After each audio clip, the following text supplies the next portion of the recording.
cases involving mostly organized crime and white-collar crime, but also involving terrorism. I was in contact with governments all over the world in that regard. I have also traveled 91 trips in the last 6 years to 35 different countries. And when I had to take a stand for my country, I knew how to take a stand for my country. I kept Arafat out of the UN 50 celebration. I threw him out of the UN 50 celebration. I kept Castro out of that celebration. And when a Saudi prince handed me a $10 million check and wanted me to use it as a criticism of American foreign policy, I handed that check back to him and told him what to do with it, because I understand the critical issues on which you have to stand up for your country. And as the mayor of New York, I have been involved in one way or another in just about every single foreign policy issue, because it just happens to be part of the DNA in New York that you're involved in foreign policy with the UN there. Senator Thompson, there's kind of an interesting debate going on here, the question of foreign policy expertise, which you and Senator McCain got in the Senate, versus management and executive expertise that the other three fellows here have. Where do you come down on this? I suspect you like the Senate model. Well, it's kind of interesting. My friend Mitt thinks expertise is important in all areas except national security. And of course, it is more important nowadays than it's ever been before. These are different times. We face different kinds of enemies, a more protracted conflict from radical Islam than a lot of people probably realize, and any of us would hope was the case, but it is, and it's important that we understand the world we live in. I'm not sure it has to do with the number of countries. I could add my countries to the list, and Pakistan, of course, and that part of the world, and others. But and I was on the Intelligence Committee, and I've met with our CIA officers in small, soundproof rooms in faraway places, talking about what was going on in that particular country. I was a Republican floor manager for the Homeland Security bill, which I like to think has helped somewhat us not have another 9/11. I was chairman of the Governmental Affairs Committee, which has proliferation jurisdiction among a lot of other things. So I think it is valuable. I disagree with my friend Mike here, not from missteps, which everyone can make, but when thinking of the first thing to say, or one of the main things to say with regard to our foreign policy, is that it's arrogant, and he's concerned about the attitude of the rest of the world, closing down Guantanamo because people will think better of us and bring those people apparently here, and which would give them rights that they don't have there and become a part of our judicial system, and lifting the embargo on Castro and things like that.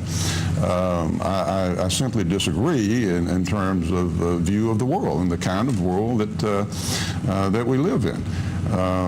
And finally, I'd say that on the issue of endorsement, I'm not sure what you're referring to about the Clintons, but wasn't that Ted Kennedy at your bill signing ceremony for your health care plan? Didn't he endorse that? Absolutely. Okay. I'll rest my case on health care. I want to move on to another subject, but I want to give a couple of people time to clean up here. You got a mention of you, Governor Huckabee. You start. Well, on the Guantanamo issue, I felt we should keep it open until the court case had come down, indicating that there was no real substantive difference in whether they were in Guantanamo or Leavenworth, and I think that sort of changes the picture. The fact is, I don't care what the rest of the world thinks. I care what America thinks, and it's become a divisive issue. I went to Guantanamo. I visited it. Quite frankly, I visited every prison in my state. I know a little bit about the difference between what we operate and what we were operating in Guantanamo. It wasn't too bad. The truth is, it was too darn good. The conditions down there were amazingly hospitable. I thought a little bit too much for my taste, considering what these people had done.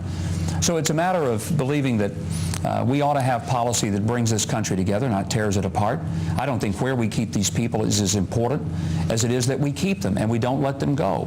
They get certain rights if they come here. They could get habeas corpus rights by being physically here that they wouldn't otherwise get if they were in Guantanamo. Well, the courts are in a case right now to decide whether or not that's going to be held. As they are in Guantanamo. I mean, that's the assumption. But what I'm saying is, if they're going to be the same in Leavenworth as Guantanamo, it shouldn't matter where they are geographically. That's not the situation. It would be different if they were in Guantanamo. If they were in Leavenworth. I want to move on to immigration, but first I want to give you, Senator McCain, a final minute. And also, before, in the last segment, I thought I heard you say you know how to get bin Laden. Is that true? Sure. How? by giving us a human intelligence capability and by making it the top priority for all of the agencies of government and improving our intelligence capability dramatically, which is very badly needed right now. But I want to, since you mentioned my name about Senate versus governor, it's not an accident that I've received the endorsement of 4 former secretaries of state, Henry Kissinger, George Shultz, Larry Eagleburger, and Al Haig. It's not an accident that over 100 retired admirals and generals have endorsed my candidacy. But more important, it isn't my Senate experience that I rely on, Chris. It's my life experience. It's my time deprived of America when I really grew to love her. It's my experience in leading men and women into combat, certainly not into combat, leading men and women as a commanding officer of a squadron in the United States Navy, of having the life experiences that has given me an experience that has probably been more meaningful and more helpful to my service to this country than perhaps my time in the United States Senate. All right. I want to move on to a subject that had a lot of sparks last night, and that is immigration.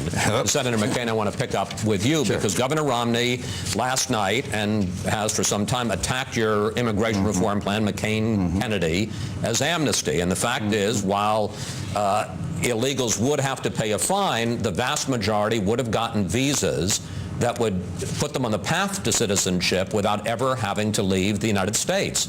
Isn't that kind of guarantee a form of amnesty? Well, first of all, the Z visa, as that Governor Romney refers to, was an earned right, not an automatic one. 2 million people that Secretary Chertoff has said are in this country illegally have to be rounded up and deported immediately. So certainly amnesty for all or even citizenship for all was not allowed. Second of all, you had to have a job. You had to go through the naturalization process. You had to pay a fine. You had to do many things. And during this debate and discussion, we talked about different, because it ended up not leaving the floor of the Senate, about this touchback provision for some. But look, we all know the debate has gone on about who wants, quote, amnesty, and of course I have never, ever supported amnesty and never will. But the point is, we've got to work together and move forward and solve this problem. Our borders are broken. We have to fix them, and that's our first priority. And as president, I will secure our borders, and I will have the governors of border states certify those borders are secure. Then we move on to the ways that we discussed last night, a temporary worker program that works, addressing the issue of the people who are here illegally in a humane fashion. I'm not interested in calling up a mother of a son or daughter who's fighting in Iraq and telling them, I'm not interested in calling the son or daughter in Iraq and tell them I'm deporting their mother. We've got to address this issue in a humane and compassionate fashion. We've got to have national security first, which means secure our borders, and then we move forward together on this issue. That's the way we're going to resolve the issue of illegal immigration in America. And American people want the border secured first, but Americans are compassionate and loving and caring people, and they will address it, I believe, in that fashion. Governor?